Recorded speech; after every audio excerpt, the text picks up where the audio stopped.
course where they were really weighing values.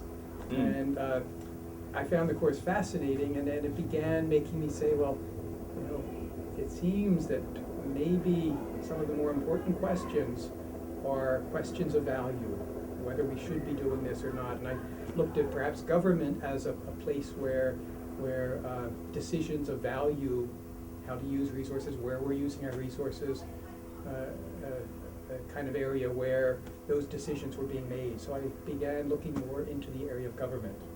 I see. Now I continued my searching process, and when I came to the end of my college years, I'd have to say I still found a certain doubt, a certain hesitation as to saying I truly believe. I really felt as though I grew up with kind of a middle-class experience. I was able to go to nice schools, and I thought, could I really look in the face of real suffering and poverty and see God? If I couldn't see God there, then it seemed to me that perhaps I'm just believing out of a comfortability. That it was artificial? Yeah. Okay. So that desire to really look upon the face of suffering and face of poverty and see, can I see God there? That was pressing upon me. And in the course of my questioning, I also came to have a fascination with people of prayer.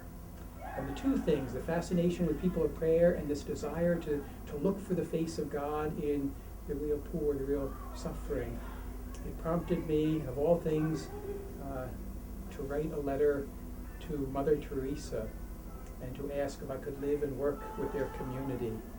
And somehow the arrangements fell into place, and when I graduated from college, I was able to go to India and spend time working with the Missionaries of Charity, Mother Teresa's order, and eventually, working with them for a while, working with some Jesuits who were running a leprosy center, and working with Caritas Pakistan, that was at the time serving the Afghan refugees displaced by the Soviet occupation of Afghanistan. So it wasn't because I was driven by faith so much, it was more like I need an answer to my question, and began looking. I see. And I would say that there were multiple experiences over there, but I don't know if we have the time or anything, but to me there were certain experiences that touched my life that all of a sudden made me convinced about my faith. Oh, I don't mind if you elaborate. Okay.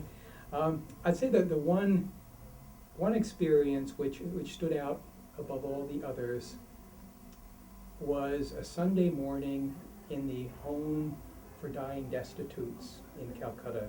It was one of the first places Mother Teresa founded.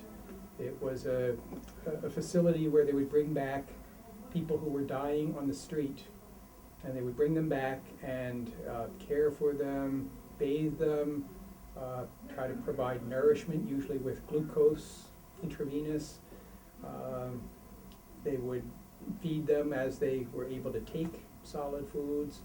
In some cases, a number of people were dying, but they viewed it as giving dignity, or at least recognizing the dignity of the people in their proximity to death, and then also in trying to help people back to life.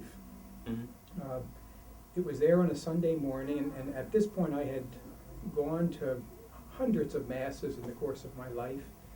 But for the most part, when I went to Mass, I kind of viewed it as, well, this is the Catholic ritual. Mm-hmm. Other faiths have their own ritual, this is Catholic ritual. And it didn't speak to me of anything more than that.